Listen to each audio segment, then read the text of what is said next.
Some men roar, others dig holes in the ground and mutter about crop rotation. In a world that worships warriors, we forget the quiet ones, the ones who bleed into the earth and still come back the next day. Everyone talks about Thorfinn's rage arc, but no one mentions the guy beside him, sweating in the background like, "Hey man, want to process your trauma while we plow this field?" Einar didn't raise a weapon, didn't monologue about honor, didn't scream into the void. He just showed up. You don't need a sword to be strong. Sometimes the bravest thing you can do is plant something in dead soil and believe it might grow again. You've been told strength is loud. Muscles, anger, screaming midair with flames behind you.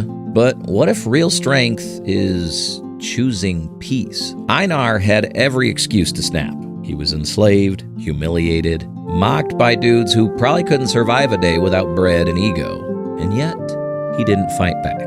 He just planted vegetables. You know how hard it is to look someone in the eye and say, "I'd rather water my carrots than punch you in the face." That's elite level restraint. Psychologist Viktor Frankl once said, "Between stimulus and response, there is a space. In that space lies our power to choose." Einar found that space. Then he used it to farm cabbages. And that's not weakness. That's emotional judo. He kneels in the dirt, mocked, overlooked, underestimated. And what does he do? He feeds the very world that stepped on him. Not with bitterness, with potatoes. It's like when your coworker steals your idea in a meeting and you just sip your coffee and keep working. Or when you're up at 3 a.m. caring for your sick parent when the group chat is dead silent. No swords, no applause, just stubborn kindness. Strength isn't throwing the first punch. It's not throwing it when you really, really want to. Next time you feel like you're losing because you didn't clap back, remember, holding your peace might just be your power move. Most people quit when it gets boring. Warriors, they get really good at doing the same thing over and over and over. Welcome to the most underrated battlefield of all time, daily routine. Let's be real, repetition feels like nothing's happening. Wake up, do the thing, still tired, still stuck, still waiting for your final form to download. Einar could have said, "You know what? Forget this. I'm done hoeing fields like some sad medieval NPC." But he didn't. He got up again and again and again. Every time he swung that axe or dragged another stump, he was saying, "You will not break me." Psychologists call this behavioral consistency. Basically, the more you repeat an action, the more it becomes you. It's not magic, it's science. A 2009 study from University College London found it takes an average of 66 days to form a habit. Long enough for your brain to stop asking, "Why am I doing this?" and start saying, "Oh, this is who I am now." Einar didn't just survive the farm. He turned it into his training arc. Every task looked small.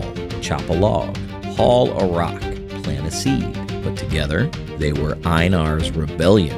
He didn't swing a sword, he swung rhythm. Each log, each breath, each stomp through the mud was his rebellion. You felt it too. When you go to the gym for weeks and still look like a soggy tortilla. Or when you study for hours and still get a B-. Or when you try to heal, journal, meditate, and still wake up feeling like anxious mashed potatoes. That's where most people quit. Einar didn't. Repetition isn't punishment. It's how you become. You don't need fireworks to prove you're making progress. Sometimes your power is hidden in the most boring thing you did today. So swing that metaphorical axe, even if it feels pointless, especially if it feels pointless. That's how warriors are made. Not everyone's meant to lead the charge. Sometimes the strongest thing you can do is not leave. We glorify the big stuff, the bold speeches, the heroic comebacks, the main character energy. But what about the guy holding everything together quietly in the background? No sword, no speeches, just vibes and emotional support. Einar never tries to fix Thorfinn. Doesn't shove wisdom down his throat like a motivational podcast. He just stays, and that's rare. In psychology, it's called co-regulation, where one calm, grounded person helps another regulate their emotions just by being there.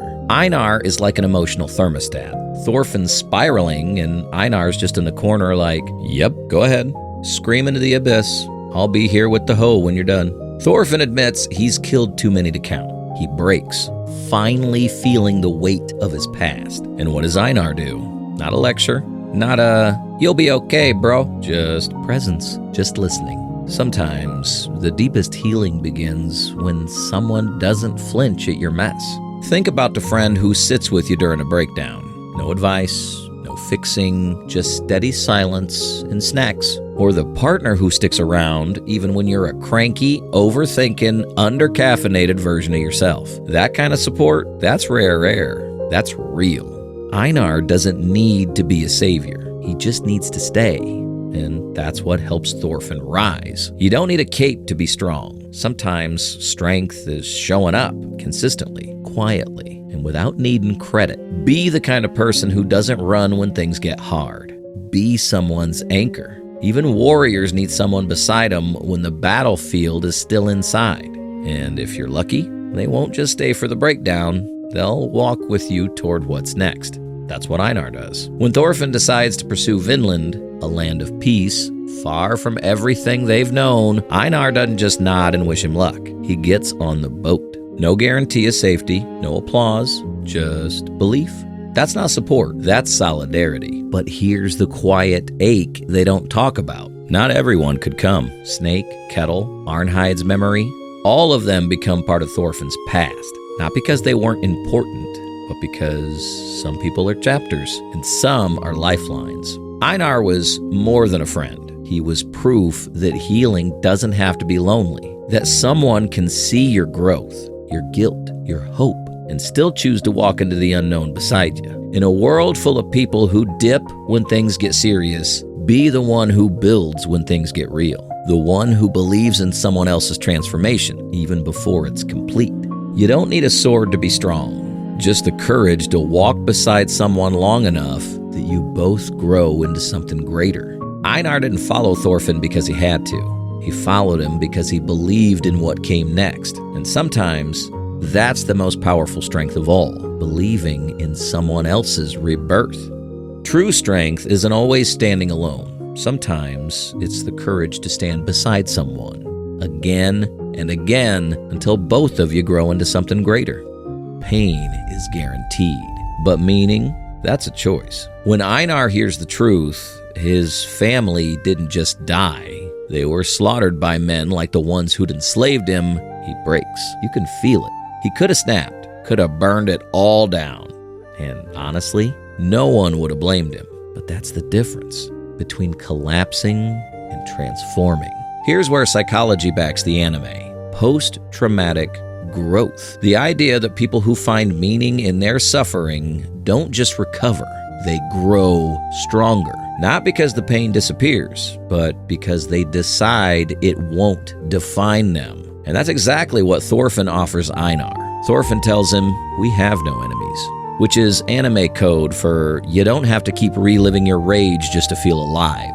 It doesn't make the pain go away, but it gives it direction. Einar could have chosen vengeance. Instead, he chooses vision. He steps forward, not as a man consumed by loss, but as someone who dares to believe in peace. It's like losing someone and deciding to live better in their name, or taking the trauma you've been handed and saying, okay, I didn't choose this, but I'll choose what comes next. Because when suffering has no meaning, it rots you from the inside. But when you give it purpose, even if it's just, I'm going to be better than what broke me, it becomes fuel for your next life. Your pain doesn't have to make you bitter. It can make you brave, just like Einar. Einar never picked up a sword, never led an army, never gave a grand speech, but he built something stronger than muscle, character. He showed up, he endured, he listened, and because of that, Thorfinn rose. So the next time you feel like your effort doesn't matter, like you're just planting seeds in a life no one sees, remember this. Just like Thor's, strength wasn't how loud you swung. It was how long you stood without needing to. You don't need a sword to be strong. You just need to keep showing up.